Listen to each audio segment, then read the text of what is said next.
नमस्कार, एक नई शुरुआत और मैं सुमित हूं आपके साथ करने आपसे आपकी बात। जी हाँ, इस मंच के जरिए हमारी यही कोशिश है कि हम कुछ ऐसी बातें आपके बीच रखें जिसमें थोड़ा सा चुभन हो, लेकिन ये चुभन आपको चुभेगा नहीं। इसमें एक मीठेपन का एहसास है, अपनेपन का स्वाद है। इस मंच के जरिए हम तीखे सवाल करते हैं। कुछ योजनाएं हैं जिससे हमें लाभ मिलता है, हम उसकी प्रशंसा भी करते हैं, और ऐसी योजनाएं जो लंबित हैं, जिस पर बहुत दिनों से कोई कार्रवाई नहीं हुई है, हम उसके बारे में बात करते हैं। जिस काम को करने में सरकार की तरफ से, चाहे वो राज्य सरकार हो या केंद्र सरकार हो या प्रशासन के लोग हों या बड़े बड़े अधिकारी हों, जिनके तरफ से किसी भी कार्य को करने में देरी हो रही है, हम उस देरी के खिलाफ हैं। हम चाहते हैं कि जो हमारी मांगे हैं उसे शीघ्र से शीघ्र पूरी की जाए। हमारी मांगों का मतलब जो हमारी वाजिब मांगे हैं। आज भी भारत में औसत तौर पे लोगों की जरूरतें उन्हीं 3 बिंदुओं पर है: रोटी, कपड़ा और मकान।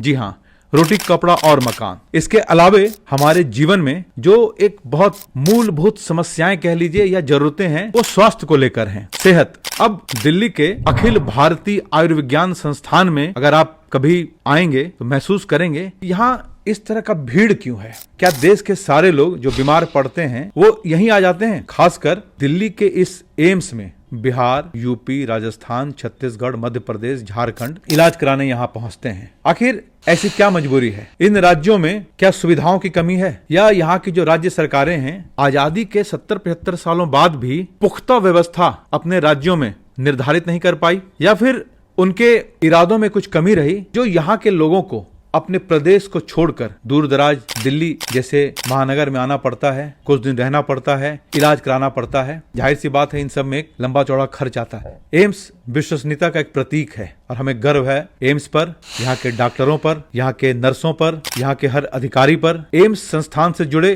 हर एक व्यक्ति पर। लेकिन आखिर एम्स भी करे तो करे क्या? 7-8 राज्यों का मार, ऊपर से दिल्ली जैसे शहर की आबादी। अब एम्स के लिए भी यह एक बहुत ही कठिन और मुश्किल भरा विषय है कि वह कैसे इतने सारे लोगों का उपचार एक साथ कर पाए। ऐसे में उसे समय देना पड़ता है, और फिर यही समय देने की जो प्रक्रिया है विवाद का कारण बनती है और इस पे राजनीति शुरू होती है। लेकिन बात राजनीति की नहीं है, बात है उन राज्यों की, उन शहरों की जहाँ के मरीजों को दिल्ली जैसी जगह पर आकर इलाज कराना पड़ता है। अगर वो राज्य बेहतर चिकित्सा सुविधा अपने राज्य के लोगों को देने लगे, बेहतर से बेहतर चिकित्सक वहाँ उपलब्ध हों, और वो तमाम सुविधाएं जो बड़े बड़े शहरों में मिल रही हैं, तो क्या ऐसे लोगों को दिल्ली आकर इलाज कराने की जरूरत पड़ेगी? क्या ऐसी नौबत आएगी?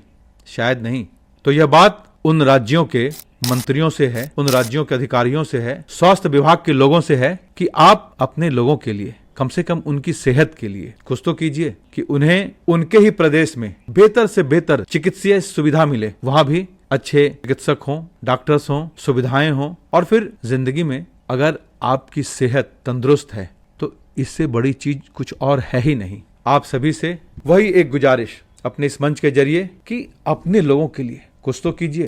कब तक दिलासा देते रहेंगे, कब तक बातें करते रहेंगे? क्योंकि अगर पेड़ लगा है तो उस पर फूल भी आएगा, फल भी आएगा। अब तो सिर्फ पेड़ लगाने की बात करते आ रहे हैं, हमें फल कब मिलेगा, फूल कब मिलेगा? जरा सोचिएगा। मानवीय संवेदनाओं से जुड़ा हुआ हमारा यह सवाल है हर उस राज्य के मंत्री से, मुख्यमंत्री से, बड़े बड़े अधिकारियों से कि क्यों दिल्ली जैसे शहर में आपके लोगों को आकर भटकना पड़ता है और तमाम तरह की मुश्किलों का सामना करना पड़ता है। ऐसी ही कुछ और बातों के साथ आपके बीच अपने सवालों के साथ इस मंच के जरिए हम आते रहेंगे, मिलते रहेंगे, बातें करते रहेंगे, क्योंकि हमारा यह संकल्प है कि यहाँ इस मंच पे होंगी आपकी बातें। तो फिर इसी इरादे के साथ कल फिर एक बार आएंगे आपके बीच करने आपसे आपके मन की बात।